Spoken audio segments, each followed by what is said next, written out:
ನಮಸ್ಕಾರ. ಇವತ್ತಿನ ಟಾಪಿಕ್ ಏನಪ್ಪಾ ಅಂತ ಹೇಳಿದ್ರೆ, ಒಂದು ಉನ್ನತವಾದ ಕಥೆಯ ಮೂಲಕ ಒಂದು ಅದ್ಭುತವಾದ ಸಂದೇಶವನ್ನ ಹೇಳ್ತಾ ಇದ್ದೀನಿ. ಏನಪ್ಪಾ ಅಂತ ಹೇಳಿದ್ರೆ, ಒಂದೂರಲ್ಲಿ ಒಬ್ರು ಪ್ರೊಫೆಸರ್ ಇರ್ತಾರಂತೆ. ಅವರು ತುಂಬಾನೇ ವಿಭಿನ್ನವಾಗಿ ಮಕ್ಕಳಿಗೆ ಪಾಠವನ್ನ ಮಾಡ್ತಾ ಇರ್ತಾರಂತೆ. ಅವರ ಕ್ಲಾಸ್ ಅಂದ್ರೇ ಮಕ್ಕಳಿಗೆ ತುಂಬಾನೇ ಖುಷಿ ಇರುತ್ತೆ, ಹುಮ್ಮಸ್ಸಿರುತ್ತೆ. ಒಂದಿನ ಇದಕ್ಕಿದ್ದ ಹಾಗೆ ಮೇಷ್ಟ್ರು ಒಂದು ದೊಡ್ಡ ಗ್ಲಾಸ್ ಜಾರನ್ನು ಆ ಕ್ಲಾಸಿಗೆ ತರ್ತಾರೆ.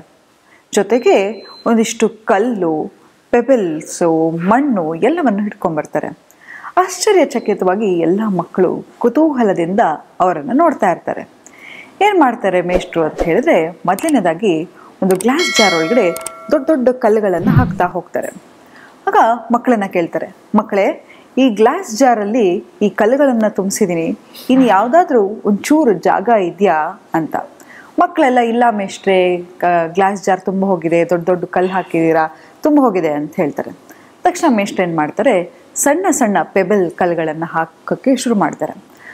ನಂತರ ಆ ಕಲ್ಲುಗಳನ್ನು ಅಡ್ಜಸ್ಟ್ ಮಾಡಿ ಆ ಪೆಬಲ್ಗಳನ್ನು ಒಳಗಡೆ ತುಂಬಿಸ್ತಾರೆ. ಆಗ ಮಕ್ಕಳನ್ನು ಕೇಳ್ತಾರೆ, ನೋಡಿ ಈಗ ಜಾಗ ಇದೆಯಾ ಅಂತ. ಆ ಮಕ್ಕಳು ಇರ್ಬೋದೇನೋ, ಒಂದು ಸ್ವಲ್ಪ ಜಾಗ ಇರ್ಬೋದೇನೋ ಅಂತ ಮತ್ತೆ ಹೇಳ್ತಾರೆ. ತಕ್ಷಣ ಏನು ಮಾಡ್ತಾರೆ, ಮೇಷ್ಟ್ರು ಮರಳನ್ನು ತಗೊಂಡು ಆ ಗ್ಲಾಸ್ ಜಾರ್ ಒಳಗಡೆ ಹಾಕ್ತಾರೆ. ಆ ಮರಳು ಕೂಡ ಆ ಗ್ಲಾಸ್ ಜಾರ್ ಒಳಗಡೆ ಅದ್ಭುತವಾಗಿ ಫಿಲ್ ಆಗಕ್ಕೆ ಶುರು ಆಗುತ್ತೆ. ನಂತರ ಮೇಷ್ಟ್ರು ಏನು ಮಾಡ್ತಾರೆ, ಒಂದು ಗ್ಲಾಸ್ ನೀರನ್ನು ತಗೊಂಡು ಆ ನೀರು ಗ್ಲಾಸ್ ಜಾರ್ ಒಳಗಡೆ ಹಾಕ್ತಾರೆ. ಆಗ ಆ ನೀರು ಆ ಮರಳನ್ನೆಲ್ಲ ಸೆಟ್ಲ್ ಮಾಡ್ತಾ ಹೋಗುತ್ತೆ, ಇನ್ನಷ್ಟು ಜಾಗವನ್ನು ತುಂಬಿಸುತ್ತೆ. ಆಗ ಮೇಷ್ಟ್ರು, ನೋಡಿ ಮಕ್ಕಳೇ, ಒಂದು ಸಂದೇಶವನ್ನು ಹೇಳ್ತೀನಿ, ಏನಪ್ಪ ಅಂತ ಹೇಳಿದ್ರೆ, ನೋಡಿ ಮಕ್ಕಳೇ, ಈ ಗ್ಲಾಸ್ ಜಾರು ನಿಮ್ಮ ಲೈಫು. ಪ್ರತಿಯೊಂದು ಕಲ್ಲುಗಳು ಕೂಡ ನಿಮ್ಮ ಫ್ಯಾಮಿಲಿ ಮೆಂಬರ್ಸು. ನೋಡಿ, ನಮ್ಮ ಲೈಫಲ್ಲಿ ನಾವು ಏನು ಮಾಡ್ತೀವಿ ತಪ್ಪು ಕೆಲಸ ಅಂತ ಹೇಳಿದ್ರೆ, ಎಷ್ಟೋ ಸತಿ ಬೇಡದಿರೋ ವಿಷಯಕ್ಕೆ ನಾವು ಎಲ್ಲರೂ ಪ್ರಾಮುಖ್ಯತೆಗಳನ್ನು ಕೊಡಲಿಕ್ಕೆ ಶುರು ಮಾಡಿಬಿಡ್ತೀವಿ. ಏನಂತ ಹೇಳಿದ್ರೆ, ಹೋಗಿ ಆಚೆ ಫ್ರೆಂಡ್ಸ್ ಜೊತೆ ಹೋಗೋದಾಗಿರ್ಬೋದು, ಮತ್ತೊಂದು ಮಗದೊಂದು ಮಾಡೋದಾಗಿರ್ಬೋದು, ಅತಿಯಾಗಿ ಹೆಚ್ಚಾಗಿ ಕೆಲಸ ಮಾಡೋದಾಗಿರ್ಬೋದು, ದಿನನಿತ್ಯ ಅದೇ ಕೆಲಸ ಮಾಡ್ತಾ ಇರ್ತೀವಿ. ಆದರೆ ನಮ್ಮ ಫ್ಯಾಮಿಲಿ ಮೆಂಬರ್ಸಿಗೆ ನಾವು ಟೈಮ್ ಕೊಡ್ತಾ ಇರಲ್ಲ, ಅಥವಾ ಅವರ ಇಂಪಾರ್ಟೆನ್ಸನ್ನು ಅರ್ಥ ಮಾಡ್ಕೋತಾ ಹೋಗಲ್ಲ. ನೋಡಿ, ಎಷ್ಟೋ ಸತಿ ವಯಸ್ಸಾಗಿದ್ದ ತಂದೆ ತಾಯಿ ಕಂಪ್ಲೇಂಟ್ ಏನಪ್ಪ ಅಂತ ಹೇಳಿದ್ರೆ, ನನ್ನ ಮಗ ನನಗೆ ಟೈಮ್ ಕೊಡಲ್ಲ, ನನ್ನ ಮಗಳು ನನಗೆ ಟೈಮ್ ಕೊಡಲ್ಲ ಅಂತ. ಆದರೆ ಸಣ್ಣ ವಯಸ್ಸಲ್ಲಿ ಮಕ್ಕಳು ಚಿಕ್ಕವರಾಗಿದ್ದಾಗ ಆ ಮಕ್ಕಳ ಲಾಲನೆ ಪಾಲನೆ ಆಗಿರ್ಬೋದು, ಆಟ ಆಗಿರ್ಬೋದು, ಪಾಠ ಆಗಿರ್ಬೋದು, ಅದನ್ನು ನೋಡಲಿಕ್ಕೆ ನಮಗೆ ಟೈಮ್ ಇರ್ತಾ ಇರಲಿಲ್ಲ. ಆ ಬಾಂಡಿಂಗು ಮಕ್ಕಳ ಜೊತೆ ಬೆಳೆದಿರಲ್ಲ. ನಂತರ ನಮಗೆ ವಯಸ್ಸಾದಾಗ ಅವರು ಬೇಕು ಅಂತ ಹೇಳಿದಾಗ ಖಂಡಿತವಾಗ್ಲೂ ಅವ್ರು ನಮಗೆ ಟೈಮ್ ಕೊಡಲಿಕ್ಕೆ ಇಷ್ಟಪಡಲ್ಲ. ಯಾಕಂತ ಹೇಳಿದರೆ ಅವರಿಗೆ ಆ ಕಂಫರ್ಟ್ ಆಗಲಿ, ಬಾಂಡಿಂಗ್ ಆಗಲಿ ಇರಲ್ಲ. ಹಾಗಾಗಿ ಮೊದಲನೇದಾಗಿ ನೀವು ನಿಜವಾಗ್ಲೂ ನಿಮ್ಮ ಲೈಫಲ್ಲಿ ತುಂಬಾ ಇಂಪಾರ್ಟೆಂಟ್ ಯಾರಪ್ಪ ಅಂತ ಹೇಳಿದರೆ ಫ್ಯಾಮಿಲಿಗೆ ಆದಷ್ಟು ಟೈಮನ್ನು ಕೊಡಿ. ಅಟ್ಲೀಸ್ಟ್ ವರ್ಷಕ್ಕೆ ಒಂದು ಸತಿ ಆದರೂ ನಿಮ್ಮ ಫ್ಯಾಮಿಲಿಯೊಟ್ಟಿಗೆ ಎಲ್ಲಾದರೂ ಒಂದು ವೆಕೇಷನಿಗೆ ಹೋಗಿ. ನೋಡಿ, ಮೊದಲಿಂದನೂ ಅಷ್ಟೇ, ಟ್ರಾವೆಲ್ ಮಾಡೋದ್ರಿಂದ ನಿಮ್ಮನ್ನು ನೀವು ರೀಡಿಸ್ಕವರ್ ಮಾಡ್ತೀರಾ.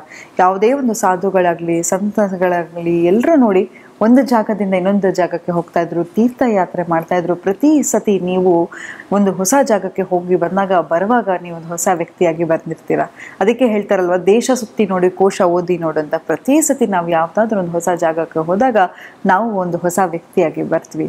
ಈ ಪೆಬಲ್ಗಳು ನಮ್ಮ ಕೆಲಸ ಆಗಿರ್ಬೋದು, ಕಾರ್ಯ ಆಗಿರ್ಬೋದು, ಅಥವಾ ಮತ್ತೊಂದು ಮಗದೊಂದು ನಾವು ಕಲಿಯೋದಾಗಿರ್ಬಹುದು, ಜಿಮ್ಮಿಗೆ ಹೋಗೋದಾಗಿರ್ಬೋದು, ಇನ್ನೊಂದು ನಮ್ಮ ಹಾಬೀಸ್ ಆಗಿರ್ಬೋದು, ಇದೆಲ್ಲವೂ ಪೆಬಲ್ ರೀತಿ ಬರುತ್ತೆ. ಅಂತ ಹೇಳಿದ್ರೆ ಯಾವಾಗಲೂ ಅಷ್ಟೇ ನಾವೇನು ಮಾಡ್ತೀವಿ, ನಮ್ಮನ್ನು ನಾವು ಪ್ರಯಾರಿಟೈಸ್ ಮಾಡಿಕೊಂಡು, ನನ್ನ ಫ್ರೆಂಡ್ಸು, ನನ್ನ ಕೆಲಸ, ನನ್ನ ಆಫೀಸು ಅಂಥೇಳಿ. ನೋಡಿ, ಇವತ್ತು ನೀವು ಏನಾದ್ರು ಹೆಚ್ಚು ಕಮ್ಮಿ ಆದರೆ ನಿಮ್ಮ ಆಫೀಸವರು ಬೇರೆಯವ್ರನ್ನ ಅಪಾಯಿಂಟ್ ಮಾಡಲಿಕ್ಕೆ ರೆಡಿಯಾಗಿರ್ತಾರೆ.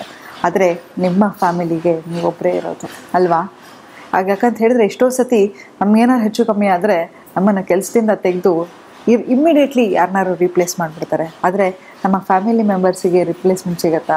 ಹಾಗಾಗಿ ನಿಮ್ಮ ಫ್ಯಾಮಿಲಿಗೆ, ನಿಮ್ಮ ಮಕ್ಕಳಿಗೆ ನೀವೇನಾದರೂ ಒಂದು ಉನ್ನತವಾದ ಒಂದು ಉಡುಗೊರೆ ಕೊಡಬೇಕು ಅಂತ ಹೇಳಿದ್ರೆ ಅದು ನಿಮ್ಮ ಟೈಮ್.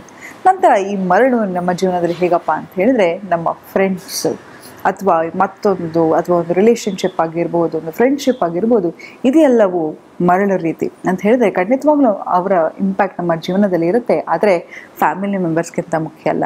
ನಮ್ಮ ಫ್ಯಾಮಿಲಿಗೆ ಟೈಮ್ ಕೊಡದೆ ನಮ್ಮ ಫ್ರೆಂಡ್ಸ್ ಒಟ್ಟಿಗೆ ಆಚೆ ಇರೋದು, ಆದಷ್ಟು ಹೆಚ್ಚಾಗಿ ಫ್ರೆಂಡ್ಸನ್ನು ಪ್ರಾಮುಖ್ಯತೆ ಕೊಡೋದು, ಫ್ರೆಂಡ್ಸ್ ಜೊತೆ ಟ್ರಿಪ್ ಹೋಗೋದು, ಫ್ಯಾಮಿಲಿಗೂ ಟೈಮ್ ಕೊಡಬೇಕು, ಫ್ರೆಂಡ್ಸಿಗೂ ಟೈಮ್ ಕೊಡಬೇಕು. ಇದನ್ನು ಬ್ಯಾಲೆನ್ಸ್ ಮಾಡೋದೇ ಜೀವನ. ಮತ್ತು ಈ ನೀರೇನಪ್ಪ ಅಂತ ಹೇಳಿದರೆ, ನೋಡಿ, ನಾವು ಎಷ್ಟೋ ಸರಿ ಫ್ರೆಂಡ್ಸ್ ಜೊತೆ ಆಚೆ ಹೋಗ್ತೀವಿ, ನಮಗೆ ಒಂಥರ ಉಲ್ಲಾಸ ಆಗುತ್ತೆ, ಬರ್ತೀವಿ, ಇದು ಒಂದು ಬೋನಸ್ ರೀತಿ. ಎಷ್ಟೋ ಸತಿ ನಾವು ಒಂದ್ಸತಿ ಫ್ರೆಂಡ್ಸ್ ಜೊತೆ ವೆಕೇಷನ್ಗೆ ಹೋಗೋಕ್ಕೂ ಫ್ಯಾಮಿಲಿ ಜೊತೆ ಹೋಗೋಕ್ಕೂ ವ್ಯತ್ಯಾಸ ಇರುತ್ತೆ. ಫ್ರೆಂಡ್ಸ್ ಜೊತೆ ಹೋದಾಗ ನಾವು ನಾವಾಗಿರ್ಬೋದು, ಫ್ಯಾಮಿಲಿ ಜೊತೆ ಇರಬೇಕಾದ್ರೆ ಕನ್ಸ್ಟೆನ್ಸ್ ಇರುತ್ತೆ. ಆದರೆ ಅದೇ ಮುಖ್ಯ ಅಂತ ಹೇಳಿ ಫ್ಯಾಮಿಲಿಯನ್ನು ಬಿಡೋದಲ್ಲ ಅಂತ ಹೇಳ್ತಾ ಇವತ್ತಿನ ಸಂಚಿಕೆಯನ್ನು ನಾನು ಮುಕ್ತಾಯಗೊಳಿಸಿದ್ದೀನಿ. ಧನ್ಯವಾದಗಳು.